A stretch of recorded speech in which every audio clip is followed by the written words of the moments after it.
Shalom from Israel to all of the Daystar viewers around the world. I'm Moshe Bar Tzvi, the producer and founder of Israel Now News. We at Israel Now News are dedicated to bringing you the full story and the truth about Israel from Israel. It's written in the Holy Bible when David said in Psalm 25:5, "Lead me in your truth and teach me, for you are the God of my salvation. For you I wait all the day long." And God says in Zechariah 8:16, "These are the things that you shall do. Speak out the truth to one another. Judge with truth and judgment to peace in your gates. And always search for the truth, and the truth shall set you free." John 8:31. I hope you enjoyed the program. God bless you from Jerusalem. Shalom, shalom.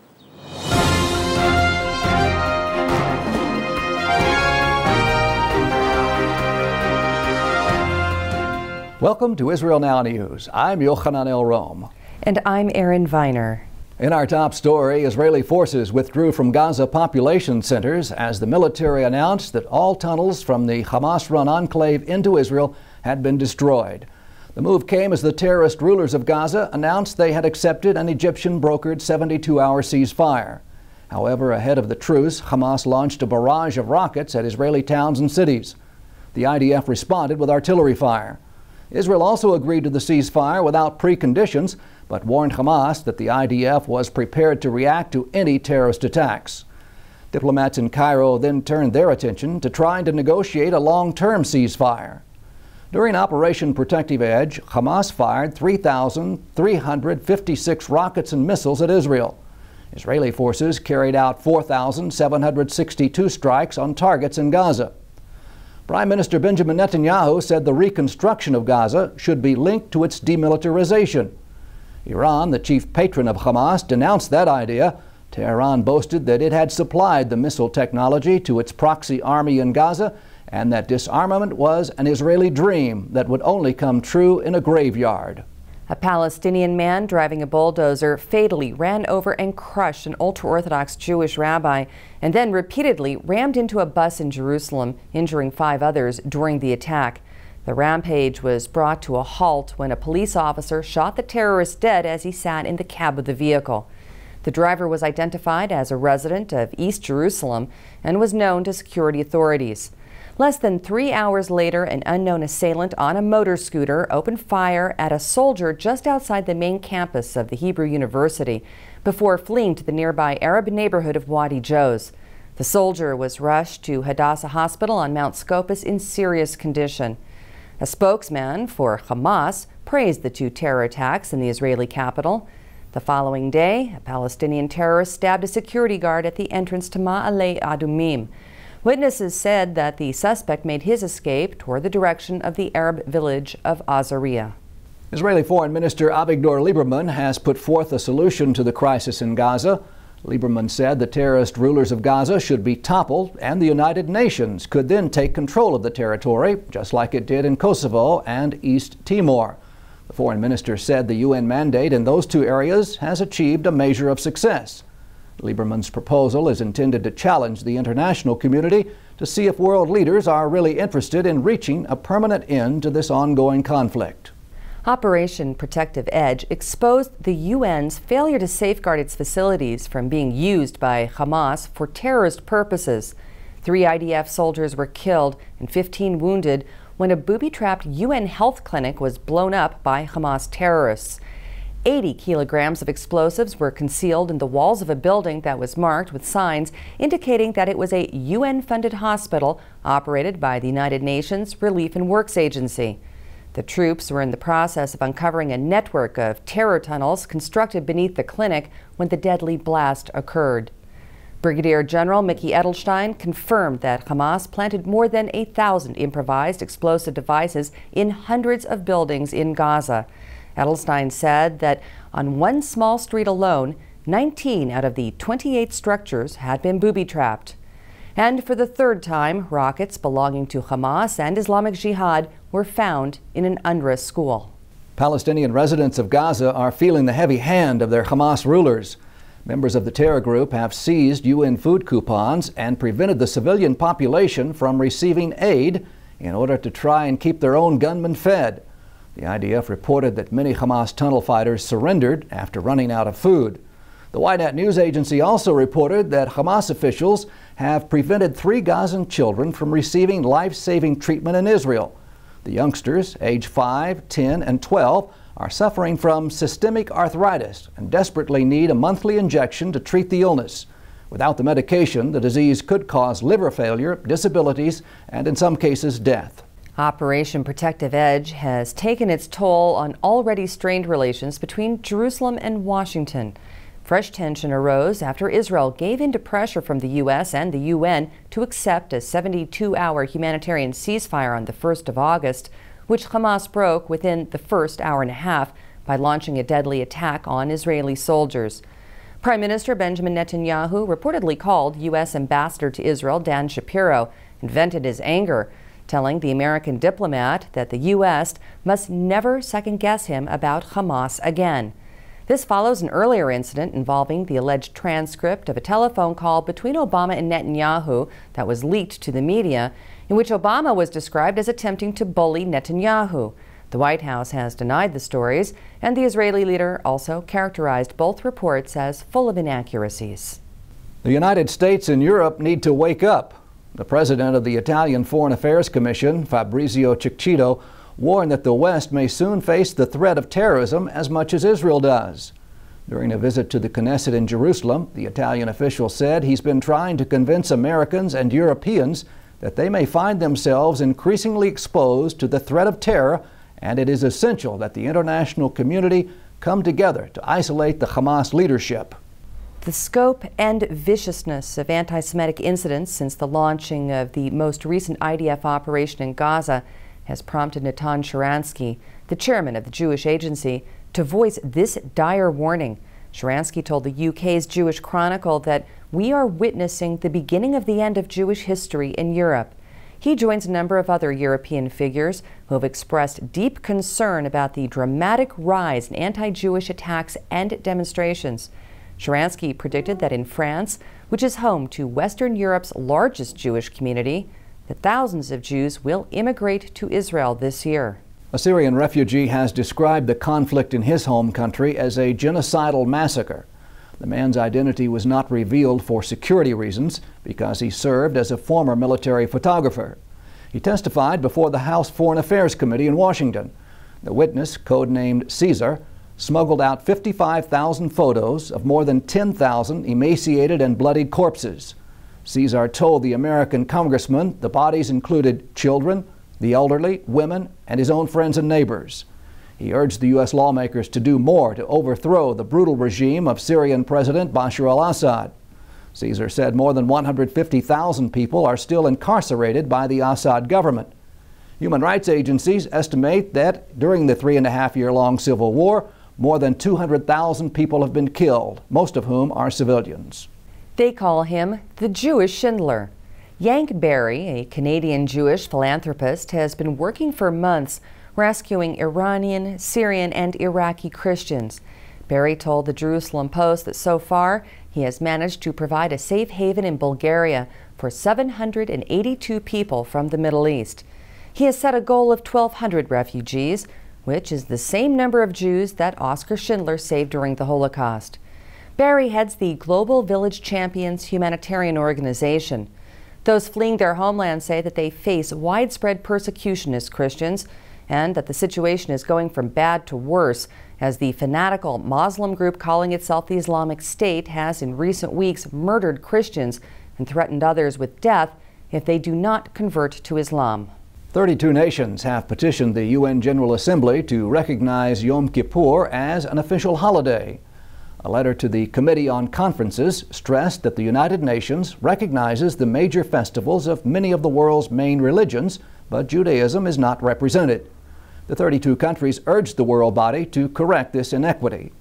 The group pointed out that Yom Kippur, the Day of Atonement, is the holiest day of the Jewish faith. It is a time when the Jewish people reflect on events of the past year and pray that all people of the world will enjoy a year of good health, peace, and prosperity. The UN currently includes the Christian holidays of Christmas and Good Friday and the Muslim festivals of Eid al-Fitr and Eid al-Adha on its official list. A UN spokesman said the request would be forwarded to the Budget Committee and then on to the General Assembly's 193 member states for a vote. What's being described as a stunning mosaic has been found at an ancient synagogue not far from the Sea of Galilee. Professor Jody Magnus from the University of North Carolina at Chapel Hill told the Times of Israel that her team uncovered the beautiful mosaic this summer, depicting a herd of elephants, which is what makes it different. Professor Magnus said that the mosaics usually feature biblical stories and characters, and that elephants are not even mentioned in the Bible. The scene also shows a white-bearded man in white robes and a Greek military commander with golden hair, dressed in regal purple and wearing a crown. The American archaeologist believes that the work represents the legendary meeting between the high priest of Israel and Alexander the Great. In earlier digs at the site, Professor Magnus found depictions of Samson setting the Philistines' fields on fire and Samson carrying off the gates of Gaza. The 5th century synagogue is located in the village of Hukok, which is first mentioned in the book of Joshua. Israeli company Mobileye had Wall Street investors doing a double take when it made its initial public offering, raising more than $1 billion. Mobileye is a road accident prevention system. It includes a windshield-mounted camera that gives the driver audio and visual warnings of possible dangerous situations. More than 3 million vehicles are already equipped with the collision avoidance technology. Mobileye officials predict that the system will be available in 160 car models by the end of this year.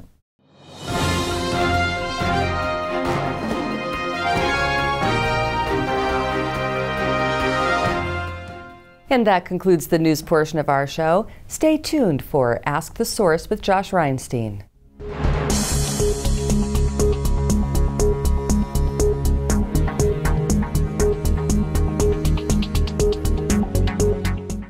Hello and welcome to Ask the Source. I'm your host, Josh Reinstein, and we're here on a beautiful day in Jerusalem on our rooftop studio. My guest today is Captain Dan Gordon, who's here volunteering with the SAREL program for the Army Spokesperson Unit. Dan, thank you for being on the show. Pleasure to be here. Dan, tell our viewers about what is the SAREL volunteer program? SAREL is a wonderful organization that allows both Christians and Jews to volunteer to help out the Israeli army, especially in times of need. We're allowed to wear uniforms. They're usually on army bases, and they do the kind of work that frees up soldiers to do more important work. So in my case, when I wanted to be in reserves, my reserve unit didn't call up anyone, and so I notified SAREL that I'd like to be a volunteer, but attached to my own unit, and they did it, and so I'm able to do the work that I normally do. The big story of Operation Protective Edge is that God has protected the land of Israel in some of the most miraculous ways, yet it doesn't get told in the media. Why do you think people are not focusing on that aspect of the conflict? I don't know, because in a way, I think it's the most interesting aspect of the conflict. And there are a lot of smart guys talking about all the military and diplomatic moves, but there are truly miraculous things that are happening. One I just learned about today was the field in which the terrorists came up in the first tunnel terrorist attack was filled with wheat 2 days before. A group of religious Jews came out to cut the wheat down that they have to store for 2 years in order to make a very special kind of matzah for Pesach. They came out, saw this green wheat, and said it's perfect for us to store for 2 years. They cut the entire wheat field down. When the terrorists popped up, they were surprised to find that their camouflage was gone. Had they not done that, that terrorist attack would have succeeded, because they were open to viewing from the lookout vantage points. They were spotted immediately. One can choose to believe that that's a coincidence, or one can choose to believe that that's the hand of God. I know I've been in situations where, but for the hand of the Almighty, we wouldn't be talking today. You know, also, almost 3,500 rockets have been sent from Gaza into civilian neighborhoods in Israel, yet almost no casualties. That's really miraculous. Extraordinary, and again, I can tell you a first-hand experience. The first day that I got here, I was driving down near Ashkelon, and there was a red alert where you hear the sirens and you also hear it on the radio, and you have to pull over to the side of the road, and you have 15 seconds maximum to take cover. Otherwise you're basically dog meat. And I crouched by the side of the road, and there was a religious couple in front of me, and I've been under a lot of rocket attacks in my life, and you could see 4 rockets that were arcing directly to where we were because we were in an exposed position. And the religious guy in front of me put his arm around his wife. I even have a picture of it that I took. And he began reciting psalms. And the psalm that he recited was, "I lift up my eyes to the hills, from whence cometh my help. My help cometh from the Lord that made the heavens and the earth." Exactly as he said that, an Iron Dome missile came and took out all 4 rockets that were coming towards us. You know, we've seen over the last few weeks Israelis coming together like never before in support of this defensive operation. Do you think this is also leading Israelis back to their faith, getting people back in the synagogues and more excited about what God is doing for them? I have to believe that it is, and I'll tell you, I've served as a soldier for 40 years. I've never seen the country not just so united in terms of putting flags out and what have you, but if you're a soldier in uniform, you can knock on a stranger's door. They will open up their homes to you, their hearts to you, and they'll say, "Come in, can I get you something to drink? Let me get you a robe. Let me wash your uniform." They'll kick their kids out of bed and let you sleep in the bed. And the most beautiful thing is, if you happen to be there on Shabbat, they will hold your hands and pray with you. And it's not lip service prayer, it's real prayer. And the most beautiful Sabbaths that I've ever spent in my entire life have been in the last 3 weeks in Israel with ordinary Israelis who, I guarantee you, their faith has been strengthened during this time. Dan, you're in the IDF spokesperson department. Why do you think there's not those messages coming out? You know, we hear the military messages, we hear the defense messages, we hear the humanitarian messages, but why not the biblical messages? Isn't that the most important message of all? I think it is, and I think what's called the mainstream media simply has a bent not to be anti, but just not even curious about them. And if you even say, well, here's a story that happened, and they'll say, that's nice, now let's talk about the operational details. It's a kind of set of blinders that I find puzzling, because when you take those blinders off, you see the most beautiful and miraculous things you've ever seen in your life. Dan, there are literally tens of millions of people watching this show. What message do you have for our viewing audience? I think it's a simple and a biblical message, and it's pray for the peace of Jerusalem. This is a place that's holy to all people, and I think it's a time for all people of faith, especially our Christian brothers and sisters, to join hands with us. We all have the same Heavenly Father who watches over all of us and watches over Jerusalem. Thank you, Dan, for being on the show, and thank you for tuning in to Ask the Source. I'm your host, Josh Reinstein. Now back to the studio.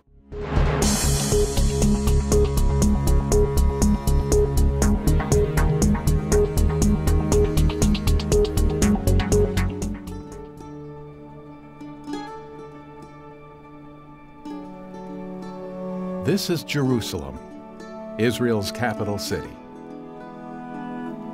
It's an ancient and modern treasure that is beyond belief.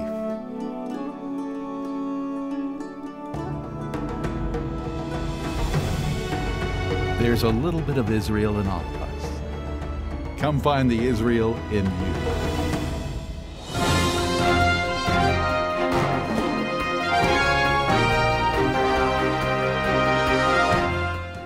Up next, shining light from Israel.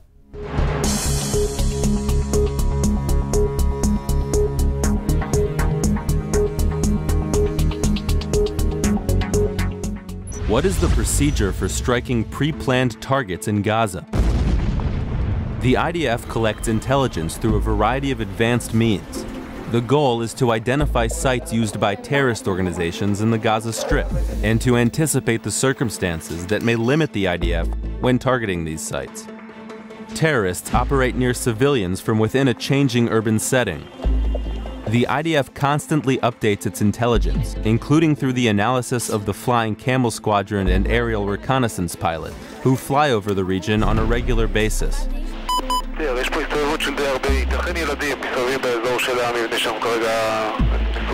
The information collected is passed on to a center tasked with managing the forces in the area and overseeing an operational plan to target terror sites. Legal advisors from the IDF are also involved. They advise the Army of the targeting process and help commanders understand their legal obligations under international law. The Liaison and Coordination Administration can also play a significant role in the process. When feasible, the administration collects information regarding the conditions in Gaza by liaising with international organizations. It also compiles reports of where people are grouping together and where humanitarian activity is taking place. This information then influences whether or how the attack is carried out. The IDF's meticulous research determines the type of terror targets, conditions in the area, and the proximity of targets to the population and civilian buildings. Its purpose is to ensure that strikes on terror targets are as accurate as possible, while reducing unavoidable damage. The Israel Air Force calculates the impact of the explosion based on the type and weight of explosive materials and other factors. These calculations increase the precision of the strike and reduce collateral damage. Upon receiving this information, the IDF forms an operational plan to target terror sites in Gaza. In some cases, a plan may change at the last minute because of developments in the IDF's intelligence analysis.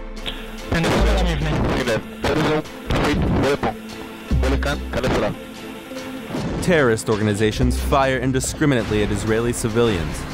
The IDF combats terror in a precise and effective fashion, making every effort to minimize civilian casualties.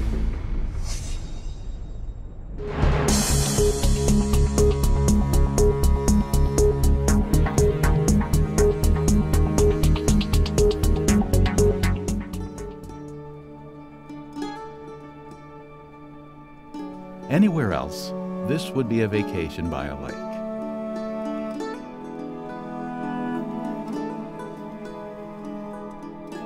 But this is the Sea of Galilee.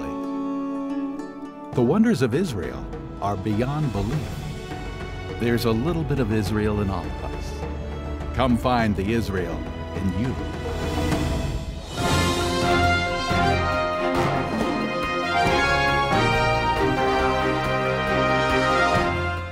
Please stay tuned for the ICJ report from the International Christian Embassy, Jerusalem.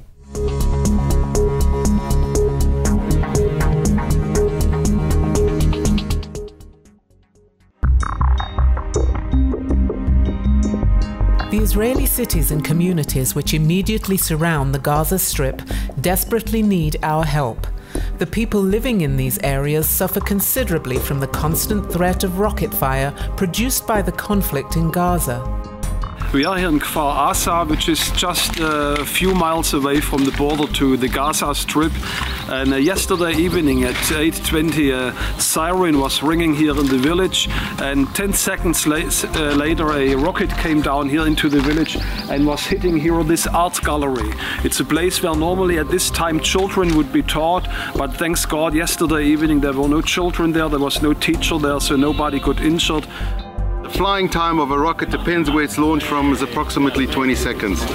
So if the launch is picked up, we have anything from 0 to 20 seconds warning. Sometimes we have no warning, or we have a warning the same time as the explosion. Depends what size of missile, where it's fired from, and so on. Now, there is no way to protect ourselves against the rockets because the Iron Dome system, which is so effective for Ashkelon and Beersheba and Tel Aviv, needs about 15 seconds to activate from launch to hitting the missile. So it's effective from a longer range, not from the short range. So we have no protection besides to get our heads into a bomb shelter as quick as possible. And this is ultimately what happens.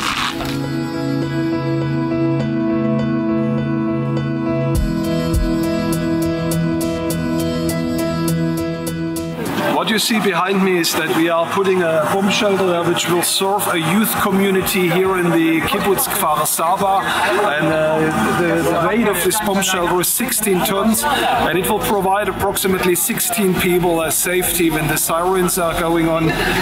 Right behind that hill where the truck is standing, maybe 1 kilometer, 2 kilometers from here is Gaza. So this is a community which is hit very often by Katyushas and by mortar attacks. So this bomb shelter will for sure save lives in the future. The Israeli cities and communities which immediately surround the Gaza Strip desperately need our help. The people living in these areas suffer considerably from the constant threat of rocket fire produced by the conflict in Gaza. Over the past few weeks, the ICJ has been able to provide several portable bomb shelters to much-needed areas of the affected region, and additional requests for assistance continue to come in on a daily basis. Some of the most critical needs are bomb shelters for day centers serving the disabled.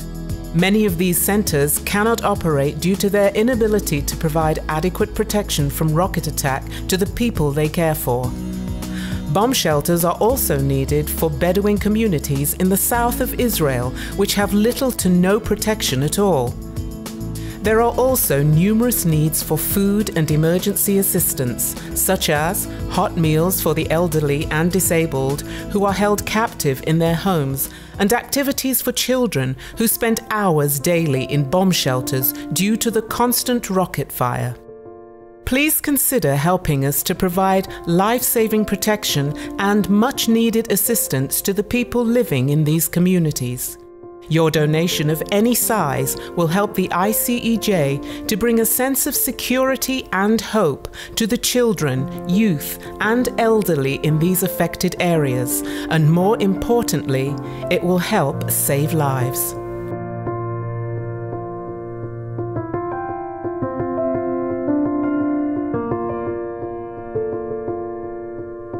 I want to read something to you which I looked up for you, and it's a quote that was made by Martin Luther King many years ago. It says, "The ultimate measure of a man is not where he stands in moments of comfort and convenience, but where he stands in time of challenge and controversy." That's when you judge your true friends, not when they sit in an armchair and we discuss over a glass of wine what to do. When we're in trouble, that's when you have friends. That's when you find your friends. Ganz auch auf Deutsch so. Visit www.icej.tv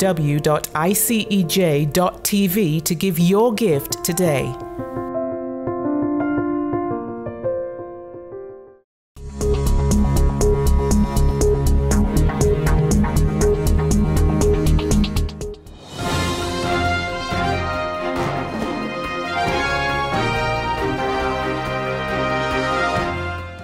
That's all for this edition of Israel Now News. I'm Yochanan Rom. And I'm Erin Viner, reporting from our studio in Jerusalem.